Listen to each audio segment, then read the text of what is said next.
If you think I'm going to talk about adultery this morning, you're crazy.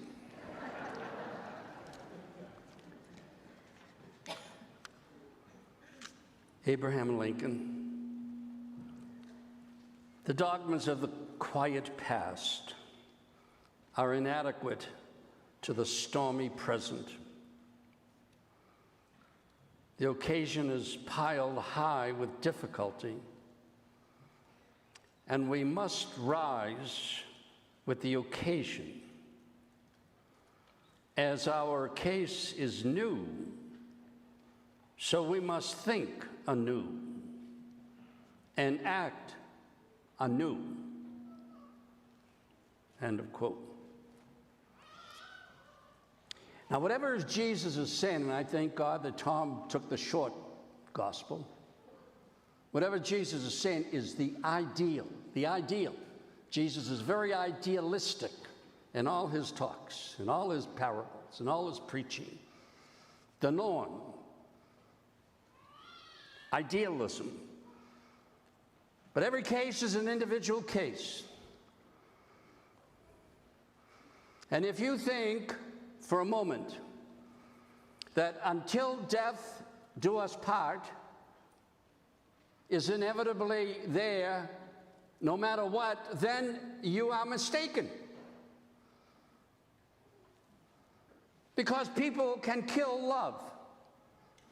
Now, as Lincoln said, we must think anew.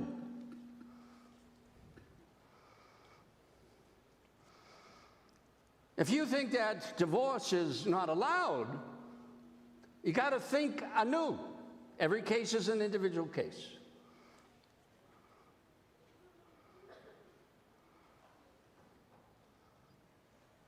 If you think that priests are the most knowledgeable source to go to for marriage information when you need counseling, you better think again and again and again.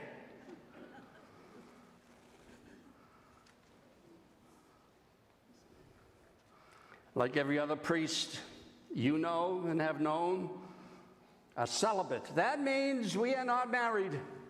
That means that we are single. That means that we are spoiled.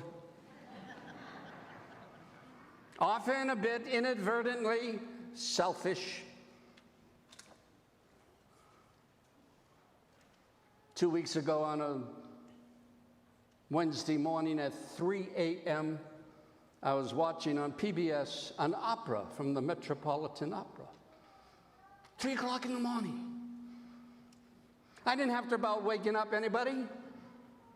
I wasn't concerned about babies crying because daddy is watching a TV.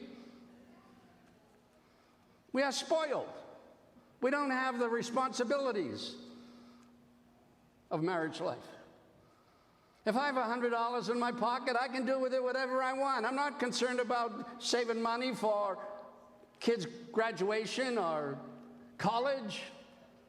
I don't have that responsibility. We are celibate. We are kind of spoiled. If I want to get a pastor wants to get away for 2 or 3 days, somebody will cover the parish. The dentist can't do that. Mommy can't do that with 4 kids. The plumber can't do that.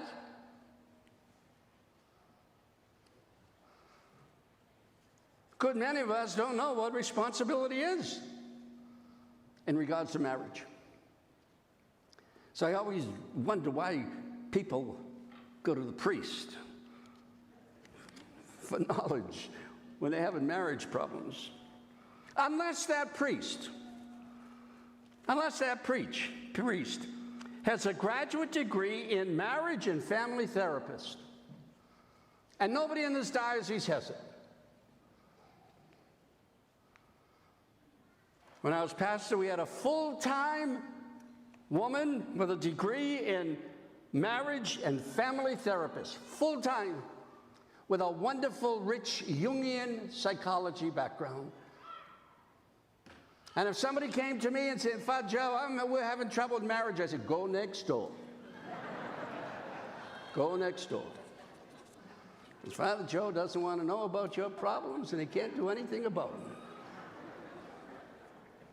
As my very assertive mother, you know what I'm going to say, not the least bashful woman, with strong positive voice and not a smidgen of doubt in her voice, said to me over that kitchen table many, many years ago, my son, you priests don't know a damn thing about marriage. And she was right. She was right. But what I want to share with you today, this morning, my observations of some couples, several married couples, some still present on our earth, some in everlasting life. People who, through their years of marriage and through my 60 years of priesthood, have impressed me, inspired me, motivated me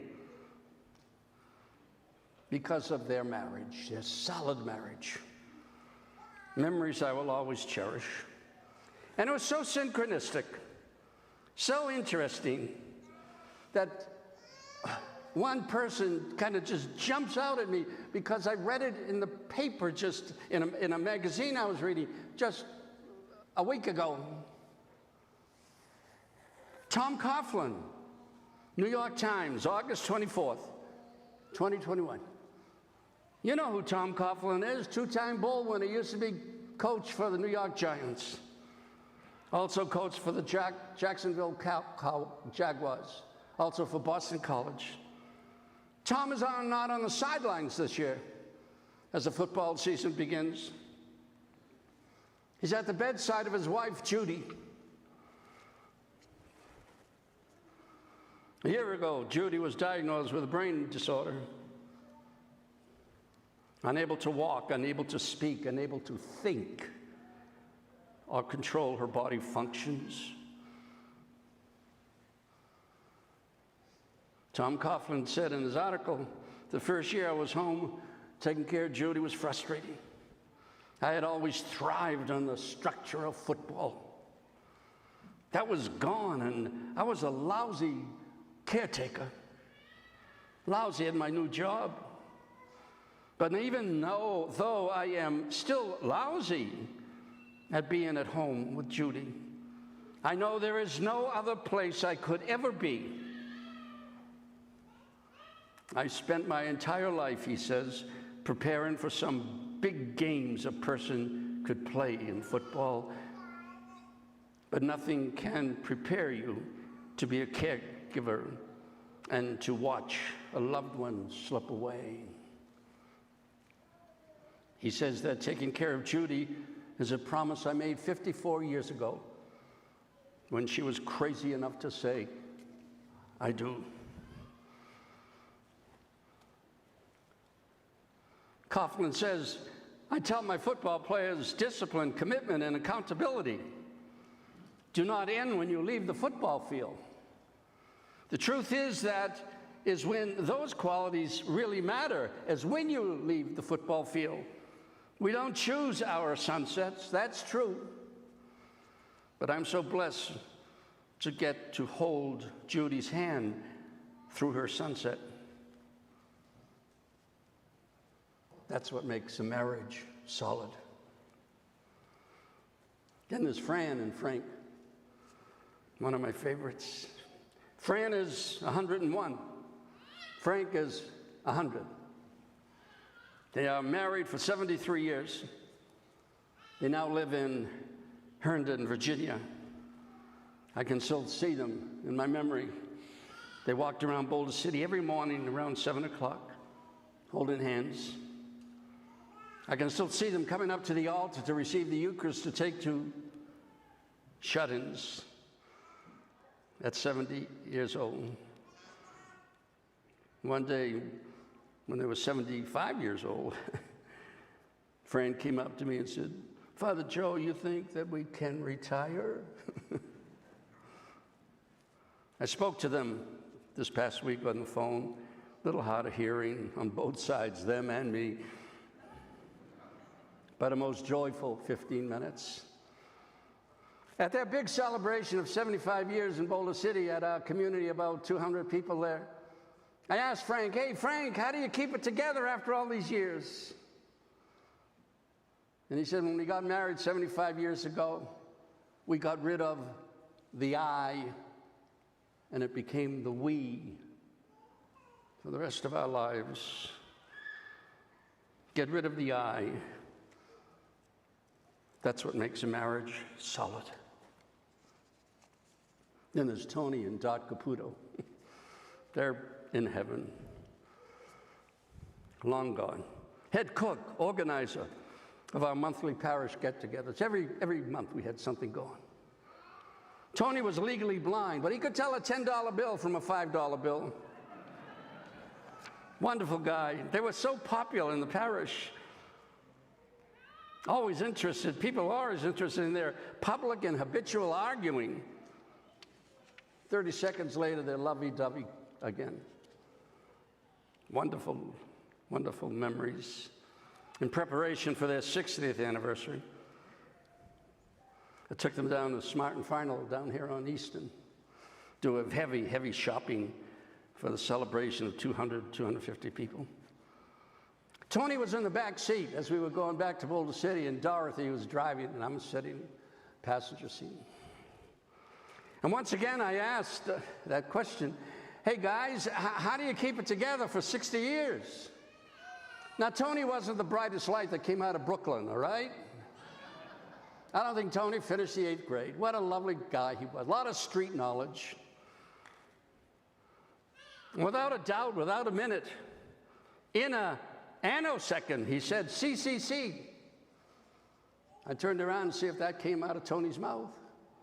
Dorothy was so surprised she almost ran off a Boulder highway. I said, "Hey, Tony, what does CCC mean?" Commitment, communication, and compromise. Some of my favorite people. I use that story every time I have to preach at a wedding. CCC.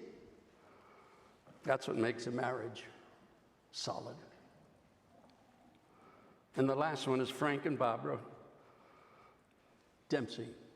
They're going to celebrate their 70th anniversary this coming February. She was 16, and he was 16. They got married. I don't know how they did that, but they did. Frank joined the Navy at 16. I don't know how he did that, but he did. Gave Uncle Sam 25 years in the Navy.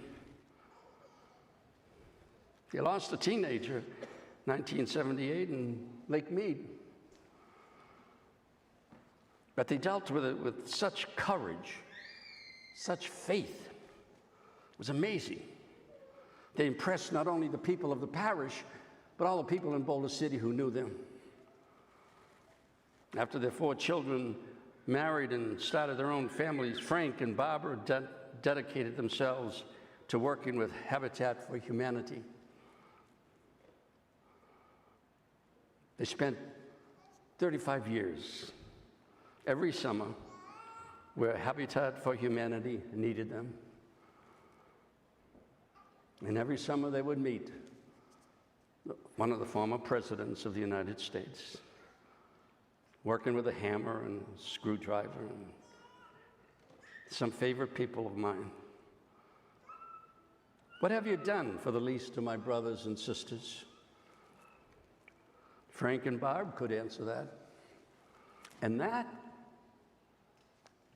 is what makes a marriage solid. Reaching out.